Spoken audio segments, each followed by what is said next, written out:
Welcome. I'm Rachel Mikva.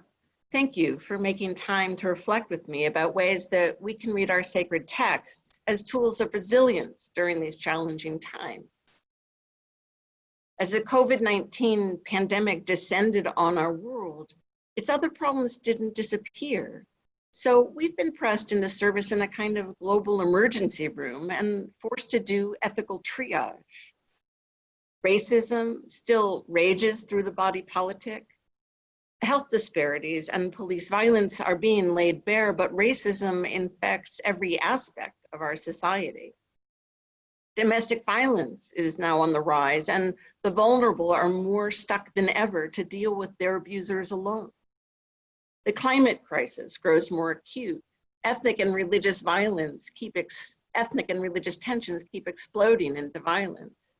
Refugees driven from their homes by war, famine, climate change, and other unbearable conditions are too often turned away, dying en route, imprisoned, separated from their children, forcibly sterilized.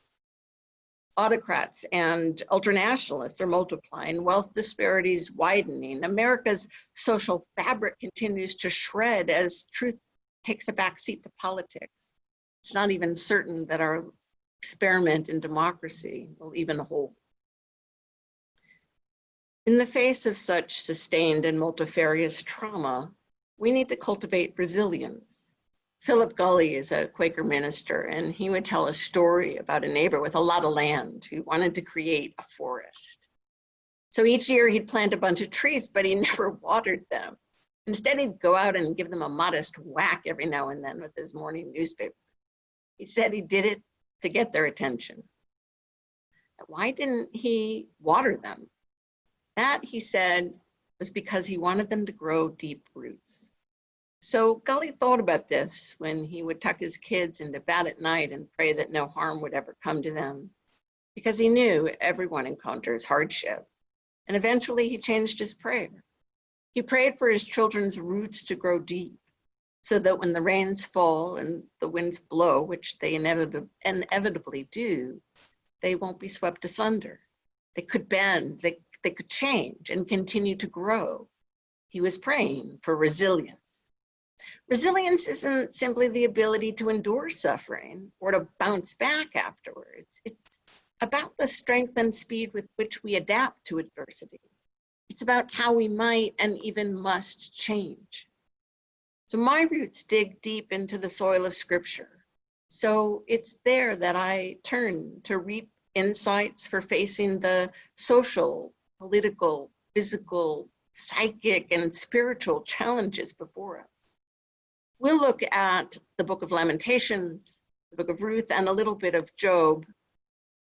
The COVID-19 crisis serves as the primary thread of contemporary theological and exegetical reflection, but at the same time, it's impossible to separate the pandemic completely from other concerns that swirl around us. So the interpretations have broader implications as well. And viewed through this lens, the biblical books can illuminate vital elements of the human response to adversity and our capacity to adapt. These readings are not a recipe for personal or social resilience, but sampling the menu of questions that they raise can provide needed sustenance in dark times. So let's begin with reflections on the Book of Lamentations, a collection of poems composed after the destruction of Jerusalem at the hands of the Babylonian Empire in 586 BCE.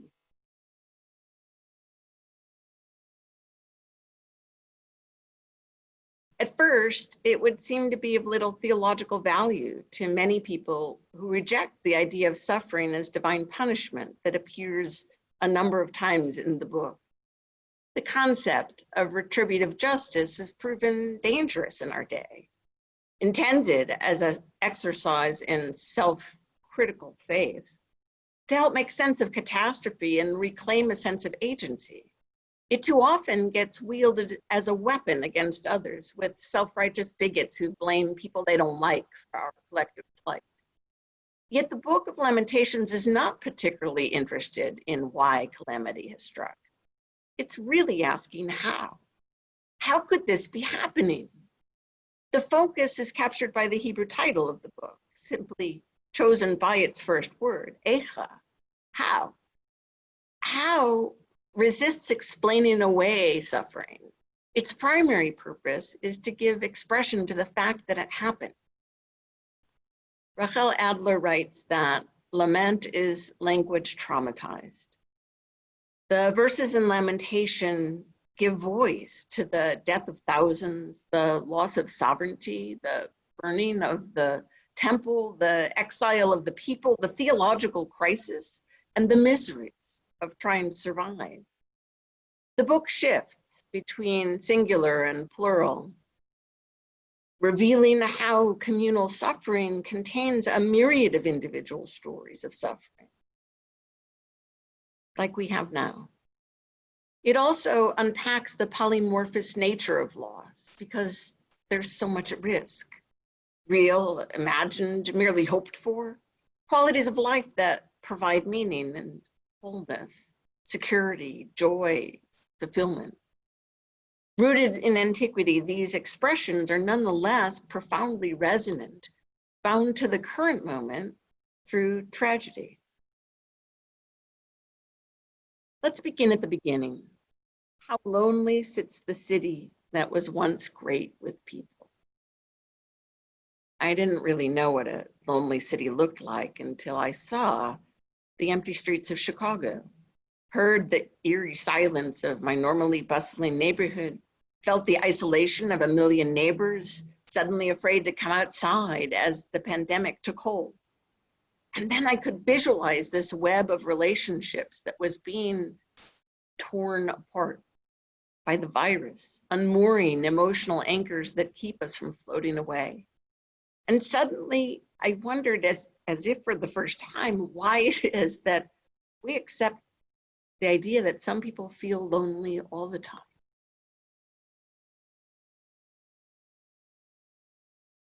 The Book of Lamentations recognizes that experiences of loneliness, poverty, hunger, they're not acceptable social ills, but actually violations of our humanity. The poets feel like they are dwelling in darkness, like people already dead.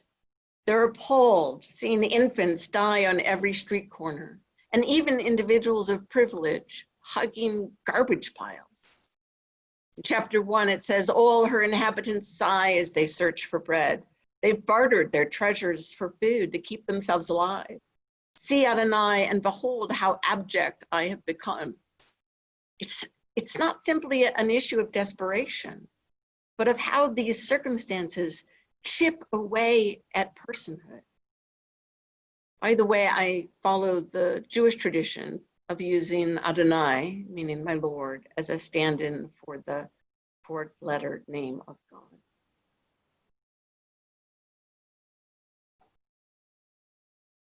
The book also grapples with the sense of betrayal, of being besieged and trapped in narrow places, of leaders who utterly fail. Each struggle has present parallels. Panic and pitfall are our lot, death and destruction. It evokes images of overwhelmed hospitals with bodies piling up in rented storage containers. We get bread at the peril of our lives. Now speaks of the dilemma of essential workers and others who have to expose themselves to contagion in order to keep their jobs. We betray them by not providing adequate protective equipment. And in our context, of course, it's compounded by race and class inequities that force people of color, immigrants, and poor people to bear the disproportionate risk of both illness and economic dislocation.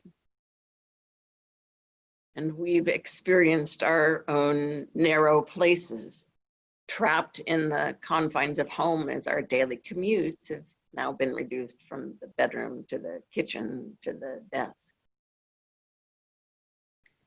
Your seers prophesied to you delusion and folly. Doesn't that mirror the Trump administration's facile denial of the severity of the crisis, wasting crucial weeks of preparation and still continuing to undermine our resolve with misinformation. Lamentations also speaks of shame, as adversaries rejoice and allies are bewildered, prompted now by our own nation's missteps. There's also the deeper shame of worrying about how we're complicit in them. In chapter 1, it says, "See, Adonai, the distress I'm in. My gut is wrenched. My heart capsized within me because I rebelled. Outside, the sword deals death, and inside, the plague." We're all feeling vulnerable, but whether it be police violence, the sword, or health disparities, the plague, people of color and people who are poor are more so. We are implicated in these injustices. They eat at our heart as a rebellion against God, and our gut is wrenched.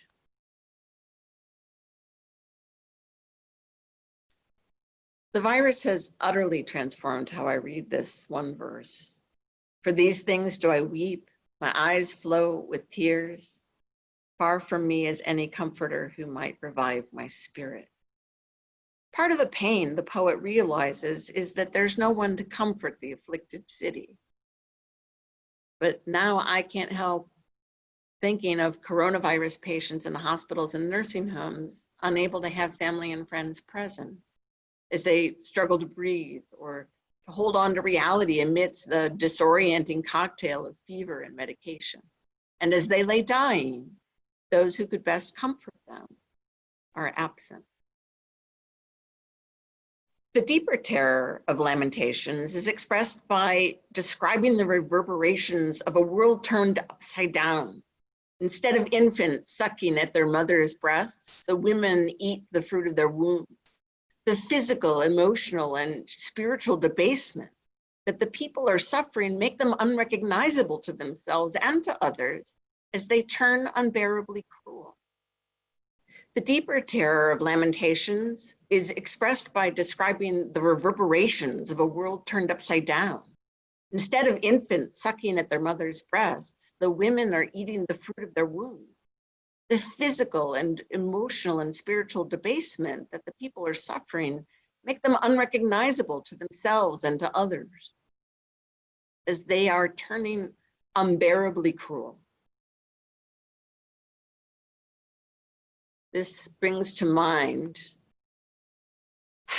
and calls us to look hard at our own upside down country, only some of which is a result of COVID-19. Social illness has racked our national body for quite some time, even as the symptoms have varied. So now, why does someone spit on a minimum wage worker who asks them to wear a mask before entering the store? Or how did it come to be that face coverings have even become so politicized that some people can't perform this small act to protect others? Why would a healthcare system be driven by profit rather than human flourishing? How could so many people turn their backs on science just because it reveals inconvenient truths about viral transmission or human evolution or climate change? What makes a white woman want to call the police because a Black man has the audacity to ask her to leash her dog, as park rules require? What prompts dozens of citizens to drive their cars into peaceful protests against systemic racism? How can it be that so many people of color are murdered at the hands of a police force called to serve and protect? We're currently being disciplined to view other human beings as sources of contagion. So I think that the dangers of misanthropy are growing. But did our society's own intellectual and spiritual debasement begin to make us unrecognizable to each other long ago?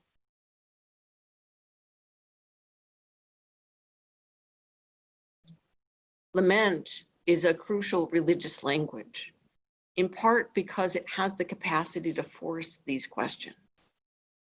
As Theodore Adorno writes, the need to lend a voice to suffering is a condition of truth.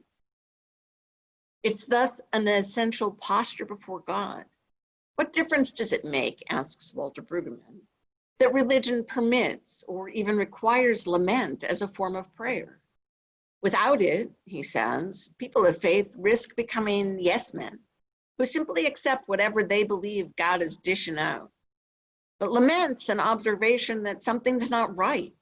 As bursting with transformative potential as Black Lives Matter protesters who assert with their bodies that the system is broken, lament challenges the divine power dynamic.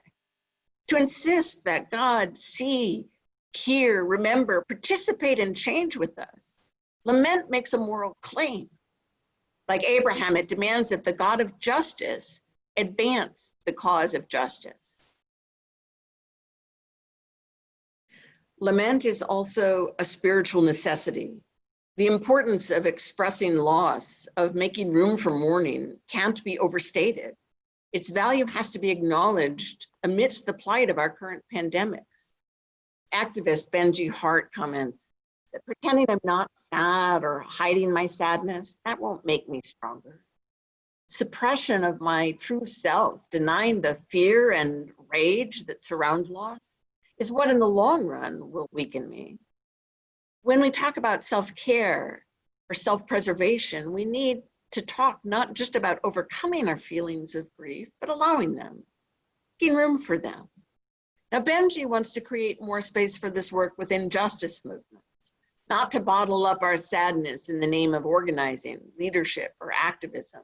I agree. I also wonder whether we have sufficient space for this work even in our religious institutions. Some grow queasy, seeing lament as a failure of trust in God, not understanding how doubt and rage are handmaidens of faith. The challenge is compounded by American positivism with its prejudice toward success and expectation that we should somehow just muscle through. Suffering can cause what Rachel Adler identifies as spiritual vertigo, like physical vertigo, when our brain can't process what our eyes seen and we're left spinning. Forthright faith can have trouble processing what we're experiencing. We need lament to regain our balance. Recognizing the essential nature of lament in our broken world, rabbinic tradition ritualized it, most particularly on Tisha B'Av, a day of fasting that commemorates the temple's destruction and many other catastrophes in Jewish history. Worshippers sit on low stools or on the floor and they chant the sorrowful verses of Lamentations. And then they add cries of later generations, layers of human suffering, but also human hope and resilience. Recognizing that the work of healing doesn't happen overnight, the sages framed a 10-week cycle, 3 weeks descending into the darkness, culminating in Tisha B'Av, followed by 7 weeks of consolation, leading to the new year, to Rosh Hashanah, fresh with new possibilities. New possibilities. Hope is intrinsic to the theological work of lament. Consider the question that appears in so many of the lament psalms, one that haunts us now as well. How long will this continue? Implicit in the question is an expectation that the suffering will end. The poet of Lamentations 3 writes, "This do I call to mind, and therefore have hope. The kindness of Adonai hasn't ended. God's mercies are not spent. They're renewed each morning. Your faithfulness is abundant." Lament is about rupture and repair. It's a tool of resilience. The book of Ruth is an exercise in imaginative storytelling that comes to teach deeper truths than would be possible if it were history. And it offers another opportunity to contemplate human trauma and resilience. It begins with Naomi and her husband Elimelech and their 2 sons departing the land of Israel on account of famine. Now, it can't be an easy thing to be forced to leave their home, but they adapt. They moved to Moab and they settled there. and everything seems well enough until Elimelech dies. And even at that point, the family adapts. Naomi's sons marry, and life seems to be bouncing back, except that the young men are named essentially sickness and consumption, machlon and chilion in Hebrew. So you can guess that this new normal might be short-lived. And sure enough, Naomi's sons die too. And all this happens in the first 5 verses. Now, we each have a psychological immune system. It's essential for survival. It looks for meaning in our experience, prepares us to endure, focuses our attention inward. But trauma can send this immune system into overdrive. And we fall prey to what psychologist Martin Seligman calls the 3 Ps: personalization, permanence, and pervasiveness. Well, understandably, Naomi exhibits these behaviors in response to the compound trauma of economic scarcity, losing her home, her husband, and her children. So she personalizes her plight. The overwhelming loss, she concludes, is somehow her fault, presuming that God's hand is striking out against her. And she also thinks that her suffering is unparalleled, even though her daughters-in-law, Ruth and Orpah, are widowed and childless as well. Naomi also assumes the condition is permanent. She will feel this way forever. When Naomi decides to go back to Bethlehem and her daughters-in-law offer to return with her, she puts them off, arguing that there is no hope for her future.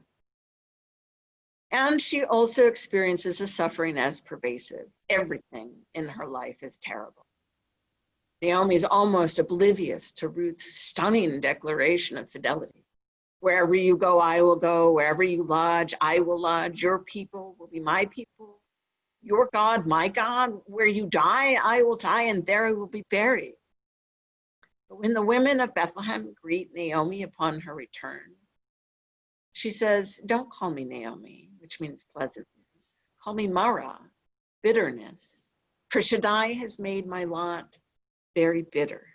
I went away full, and Adonai has brought me back empty. She's romanticizing how good it was since her family left amidst a famine, but she did have her family, her husband and son. Still, it's heartbreaking to hear her describe her current state as empty. Empty?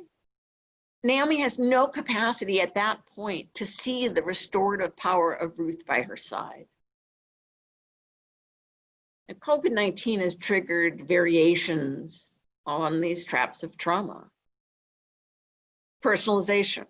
For many people, the sustained discomfort, inconvenience, and worse of sheltering in place can breed a narcissism akin to Naomi's. Loss of physical presence has caused us to lose sight of one another in profound ways. So we personalize the crisis by making it all about us, and we have a president who serves as narcissist in chief.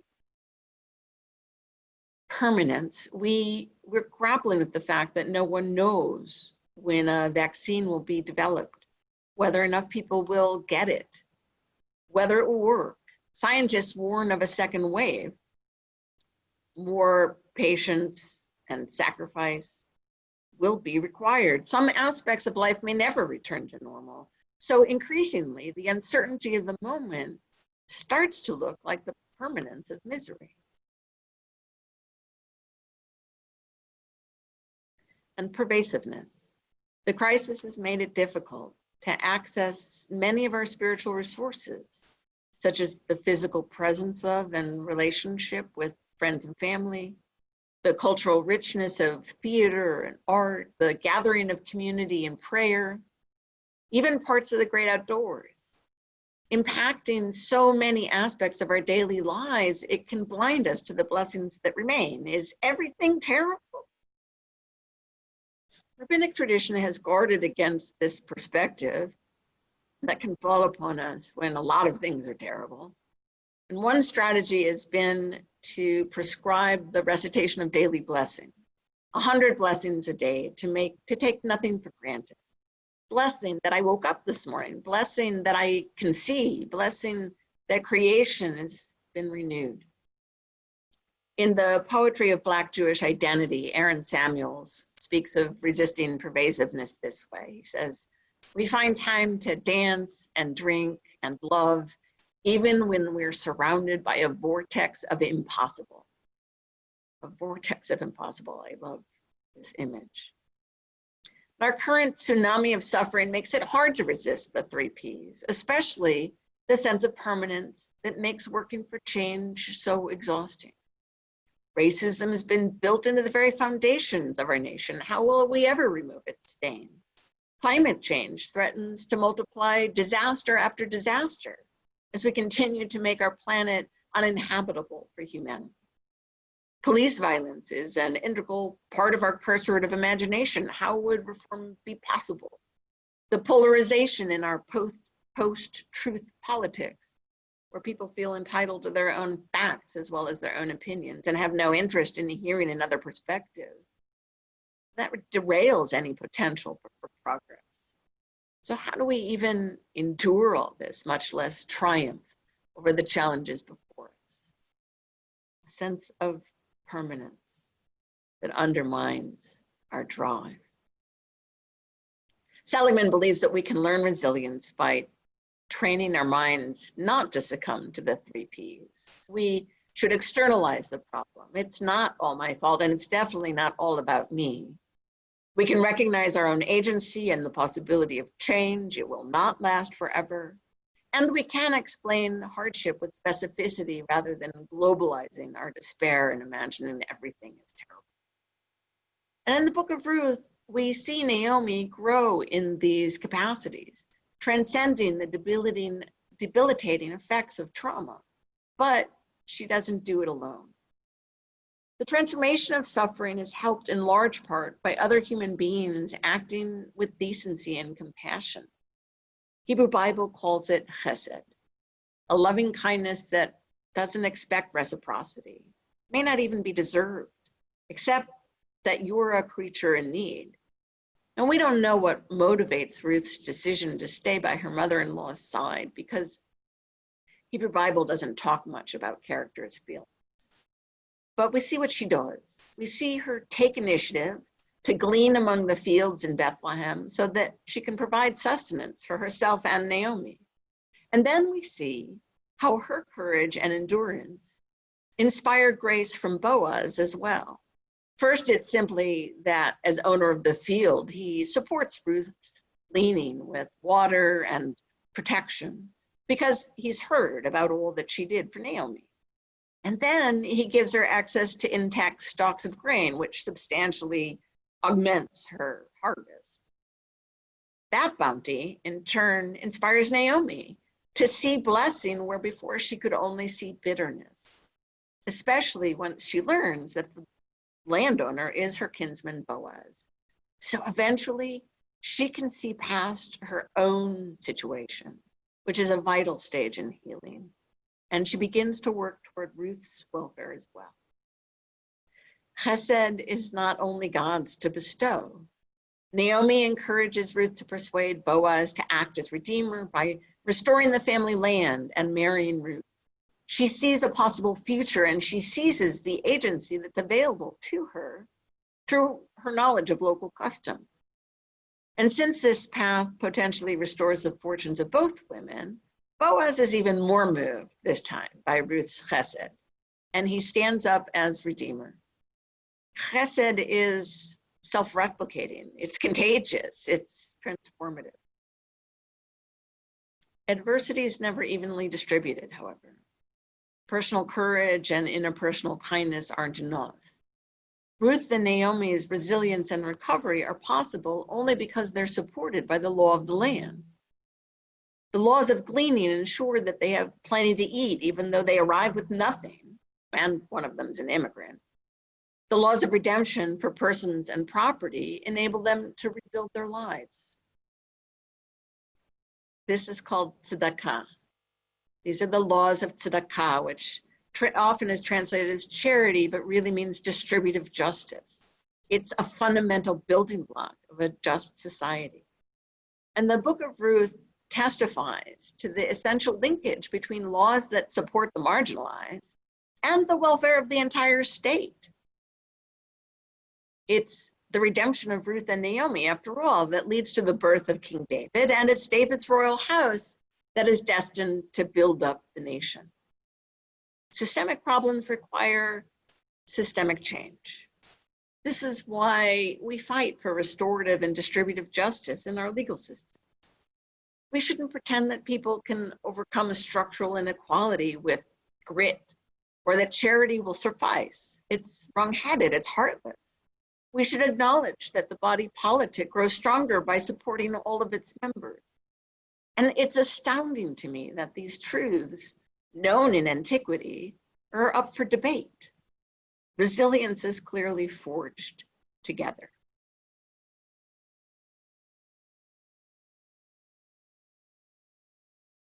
So now let's turn to the book of Job for a moment. In the New Testament, James mentions the patience of Job, and it always makes me wonder whether he reads the same book we have. Because yes, Job endures substantial and undeserved hardship, but he sure makes a lot of noise about it, especially compared to Ruth and Naomi, who simply deal with their adversity. The book of Job is over 40 chapters, with the character demanding at great length that his complaint be heard. So, like lament, the wisdom tradition in Job calls God to account for the moral order of the cosmos. And at the same time, it challenges readers to re-examine their own worldview, not to let rigid theological perspectives limit their understanding of the universe. And this summons, along with the literary construction of it, can also be instructive in our current pandemic. So similar to the book of Ruth, calamity is conveyed in short order. Job's children are all killed, his property is destroyed, his body is afflicted with sores from head to foot. And as Job's troubles multiply, his friends come to sit with him in the dust for a long time before they even speak. There's a commitment to accompaniment that is often overlooked. They begin rather gently to explore the meaning of his experience. If one ventures a word with you, will it be too much? Asks Eliphaz, who's the first of the friends to speak. You've encouraged many, you've strengthened failing hands, your words have lifted up those who stumble. You've braced knees that have given way. But now that it overtakes you, it's too much. It reaches you and you're horrified. Is not your piety your confidence, your integrity your hope? As Job continues to stand his ground, however, they blame the victim in increasingly vociferous tones, inventing all sorts of terrible things he must have done to fit the measure of his pain. Is it because of your piety that he arraigns you and enters into judgment with you? You know that your wickedness is great and that your iniquities have no limit. You exact pledges from your fellows for no reason and strip the naked of their clothes. You don't give the thirsty water to drink. You deny bread to the hungry. The accusations are all false, but Job's friends apparently care more about vindicating their theological assumptions and justifying God than showing compassion for the afflicted. And at the end of the book, God is portrayed condemning the friends for it. I'm incensed with you, it says. I'm incensed with you and your two friends because you haven't spoken the truth about me, as did your servant Job. People tend to respond to crisis by relying on pre-existing beliefs. Eliphaz, Bildad, and Zophar, Job's friends, they're certain that suffering is punishment for sin. Yet it is announced in the first verse that Job is blameless and upright. So readers know it can't be that simple. Carol Newsom, who's a wonderful Hebrew Bible scholar, astutely identifies the character of Elihu, who's a fourth friend, that suddenly appears 3/4 of the way through the text and disrupts the flow of the book. She describes Elihu as the later insertion of one such dissatisfied reader. Elihu offers a different explanation.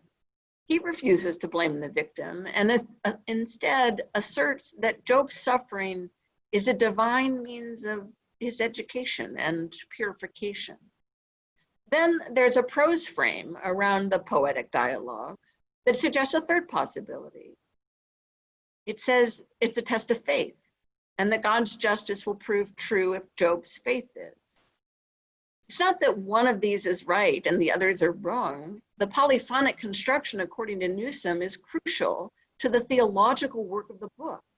She says that the truth about piety and human suffering and the nature of God and the moral order of the cosmos, it can be adequately addressed only by this plurality of unmerged consciousnesses engaging one another in open-ended dialogue.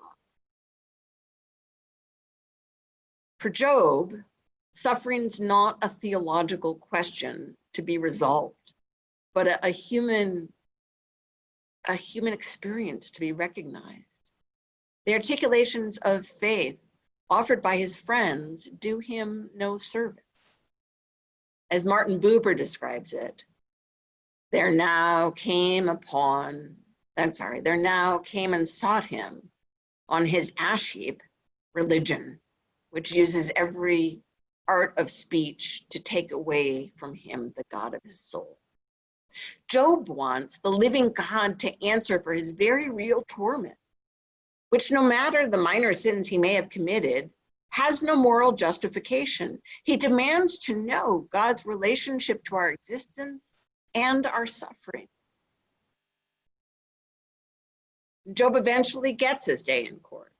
Adonai is present to his suffering, but when God speaks, the response is not quite what Job might have hoped. Gard argues that humanity's knowledge and sensibility don't order the universe. Where were you when I laid the earth's foundations? Who closed the sea behind doors when it gushed forth out of the womb? Have you ever commanded the day to break, assigned the dawn its place? Have you penetrated to the sources of the sea or walked in the recesses of the deep? Have the gates of death been disclosed to you? It's too strident, really, to equate with divine mystery or a soothing reassurance that we may not understand God's ways, but we can trust that it's all for the best. The character of God here really is almost daring Job to go ahead, try to take charge. Try to enforce one small part of your humanly constructed ethical expectations. Here in chapter 40, it says, deck yourself now with grandeur and eminence. Clothe yourself in glory and majesty. Scatter wide your rage and anger. See every proud man and bring him low. See every proud man and humble him. Bring him down where they stand. Then even I would praise you for the triumph your right hand has won you. Knowing this is beyond Job's ken. God goes on to describe untamable animals of the wild, behemoth and leviathan, as irrefutable evidence that we are not the sum of creation. We are merely creatures like the rest. The world doesn't revolve around us. And Job's experience of the divine presses him to reshape his worldview. Recognizing himself as dust and ashes, he withdraws his protest. Or in Stephen Mitchell's provocative and insightful translation, using more frequent connotation for the root nechem, he says that Job finds solace in the realization that human beings are but a speck in the vastness of the universe. Therefore, I will be quiet, comforted that I am dust. And God's response to Job challenges our own anthropomorphic tendencies. There are forces and living beings in the universe that humanity doesn't control. The world doesn't revolve around us. And while the book of Job relies on polyphonic complexity to grapple with the human condition, to some degree, it's privileging this perspective that it puts into the mouth of the Most High. We live in a world where countless species are competing for space and survival, including a microscopic virus that can fell the mightiest among us. In honoring the complexity of creation, can we, like Job, find some comfort in our vulnerability from the fact that we are just dust and ashes? What might we learn from this virus besides how to kill it? Perched on the precipice of climate catastrophe, it's hard to think about humanity's place in the universe without wondering how long we'll be here. Like the novel coronavirus, we moved along for quite some time without noticeably harming our planet host. But then we made it sick. And if we don't evolve to become less toxic to it, we invite our own destruction. Now, many people have reflected on the way that human quietude while sheltering in place has allowed aspects of the natural world to reassert themselves. Are we prepared, however, to purposefully and permanently take up less room? This too is a dimension of resilience.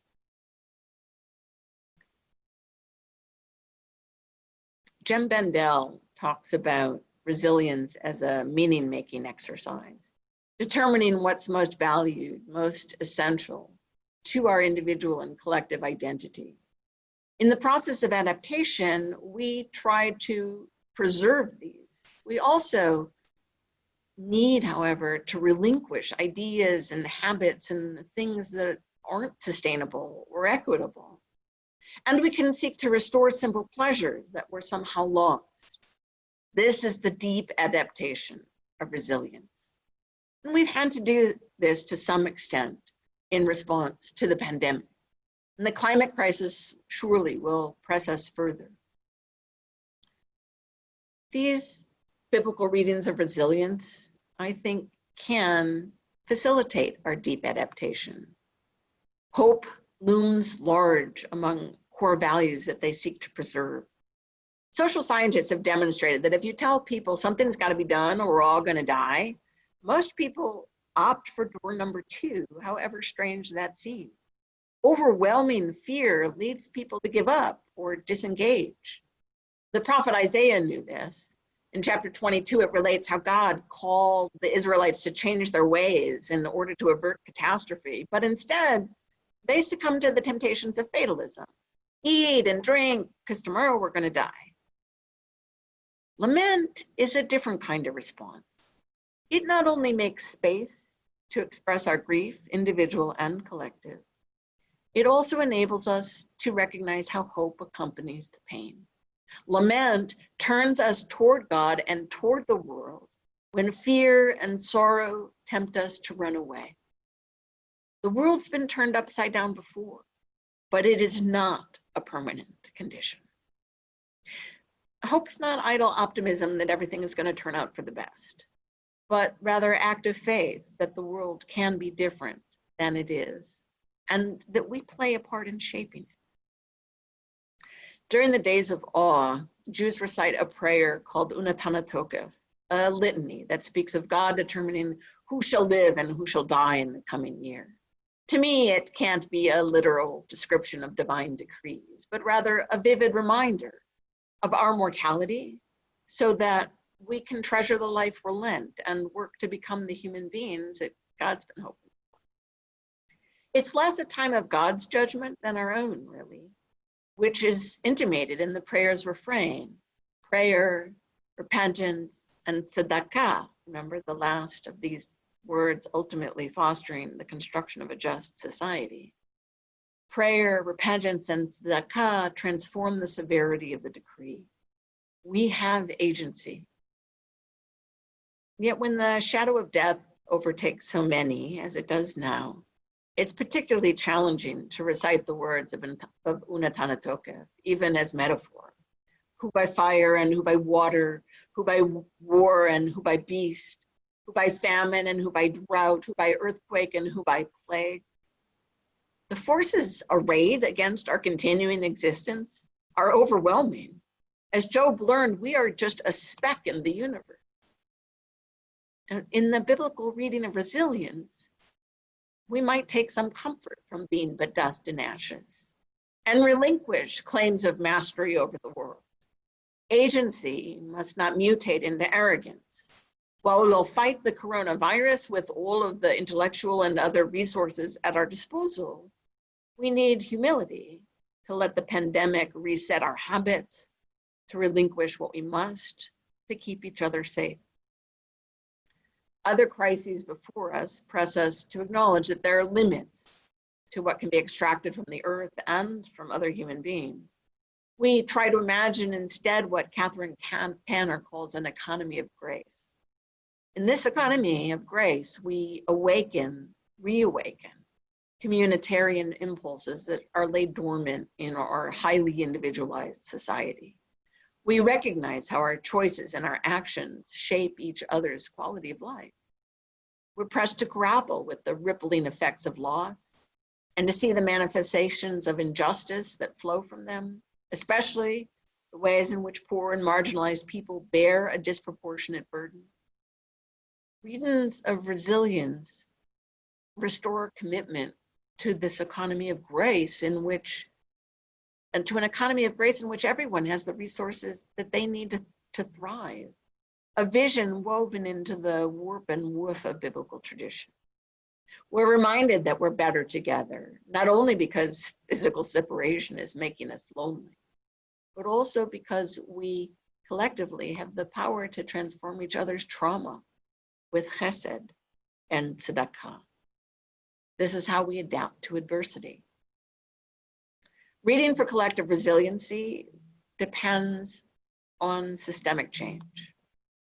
Howard Dean, known as Doc Trulier, has suggested only half in jest, I think, that if Rosa Parks was arrested today, the church would respond by offering to pray for her, or organizing a van ministry so she wouldn't need to take the bus, or launching a study group, or suggesting that she pray to Jesus for a car. Now, prayer, service, study, fostering faith in God's blessings, these are fine things for churches to do, he said. But the prophetic voice, he argues, is the one that changes society, the society in which we live and breathe, changes it for the better. It's where faith meets politics, and resiliency has to move through that intersection. Thanks so much for reflecting with me today. Take care.